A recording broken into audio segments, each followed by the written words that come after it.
Hello, assalamu alaikum. I'm Mr. Judge. তোমার সাথে share করবো how to add to and remove from started Google Drive important files and folders Bangla. আজকে আমি তোমার সাথে শেয়ার করবো কিভাবে আমরা আমাদের Google Drive এর গুরুত্বপূর্ণ ফাইল এবং ফোল্ডার গুলা আমাদের যে স্টারেটের দিকে অ্যাড করতে পারি এবং স্টারেট হতে রিমুভ করতে পারি। তো কাজটা করার জন্য এটা আমরা মিনিমাইজ করি। তো কাজটা করার জন্য আমাদের জিমেল অ্যাকাউন্ট সাইন ইন করা থাকতে হবে। সাইন ইন না করা থাকলে তোমরা করে নেবে। তোমার জিমেল অ্যাকাউন্ট সাইন ইন করা থাকলে গুগল অ্যাপসে আসার পরে ড্রাইভে ক্লিক করলে গুগল ড্রাইভ ওপেন হয়ে যাবে। তো এখন আমরা কাজটা করার জন্য আজকে বলছি তোমাদের সাথে এই বিষয়ে শেয়ার করবো। তাছাড়াও এই গুগল ড্রাইভ অন্যান্য বিষয়গুলোর উপর ভিডিও আমার চ্যানেলে দেওয়া আছে, তোমার চ্যানেলে দেখতে পারো। তো এখন আমার কাজটা করার জন্য আমি যদি এই যে স্টারেট এটার মধ্যে আসি, তা আসলে এখন কিন্তু আমাদের যে স্টারেট এটা কিন্তু পুরাই ফাঁকা, মানে আর কি আমাদের কোনো ফাইল স্টার্ট করা নাই।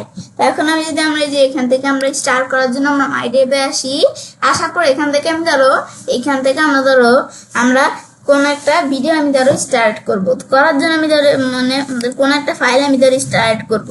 তো করার জন্য আমি এই ফাইলটা আমরা স্টার্ট করব। তো আমি যদি এই যে এখানে আসার পর এখানে ক্লিক করার পর আর কি অর্গানাইজে আসার পর একটু স্টার্ট দিই, স্টার্ট হয়ে গেল ফাইলটা। তারপর আমরা আরেকভাবেও করতে পারি। এদের আমি এখান থেকে আমরা এই যে এই ফাইলটা আমরা স্টার্ট করবো। মাউস ডান বাটনে ক্লিক করে এই যে আমরা অর্গানাইজে আসার পর আমরা যদি এই যে একটু স্টার্ট দিই, স্টার্ট হয়ে গেল।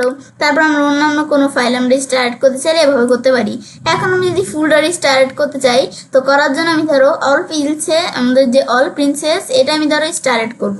তো করার জন্য এখানে আমরা ক্লিক করে স্টার্ট করতে পারি, বা আমি যে কোনো ফাইল হোক আমরা স্টার্ট করতে পারি। ধরো এই ফাইলটা আমরা স্টার্ট করব। তো এখানে ক্লিক করে আমি যদি অর্গানাইজে আসার পরে স্টার্টেড বা যেখানে আমাদের মাউসের ডান বাটনে বা এখানে ক্লিক করার পর এদিকে আসলে এই যে অর্গানাইজের মধ্যে অ্যাড টু স্টার্ট দিলে স্টার্ট হয়ে গেল। ব্যাস, আমরা এই কয়টা ফাইল আর এই কয়টা ফোল্ডার আমি স্টার্ট করলাম। এখন আমি যে করার পর এখন আমি যদি স্টারেটে আসি, কিছুক্ষণ আগে কিন্তু এই স্টারটা পুরো ফাঁকা ছিল, এখন কিন্তু এটা ভরে গেছে। এখন এই যে এটার মধ্যে এদের আমরা বিষয়গুলো এই ফাইলগুলো দেখতে পারি। এখন আমি যদি এই যে স্টারেট এটার মধ্যে আসি, তা আসলে আমরা এই দুইটা ফাইল এবং আমরা এখানে একটা ফোল্ডার কিন্তু আমরা স্টারেট করছি বা স্টার করছি। তো স্টার করছি আর স্টারেটের মধ্যে এই ফাইলগুলা এবং ফোল্ডারটা আমাদের চলে আসছে।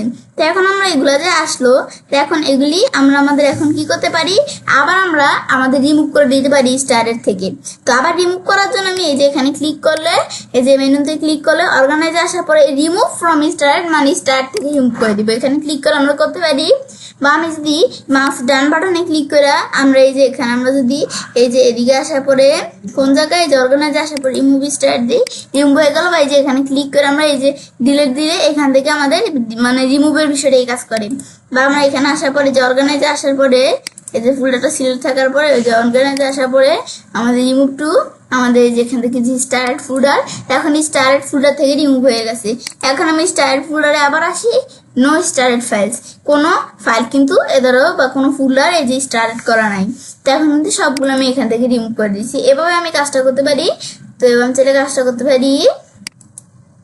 এবার আমি খুব সহজে আমাদের গুগল ড্রাইভে গুরুত্বপূর্ণ ফাইল এবং ফোল্ডারগুলা আমাদের এই স্টারেটের দিকে অ্যাড করতে পারি এবং স্টারেট হতে রিমুভ করতে পারি। ফ্রেন্ডস, আমার আজকের এই ভিডিও তোমাদের ভালো লেগে থাকে তোমার চ্যানেলটি সাবস্ক্রাইব, লাইক, কমেন্ট এবং সবার সাথে শেয়ার করবে।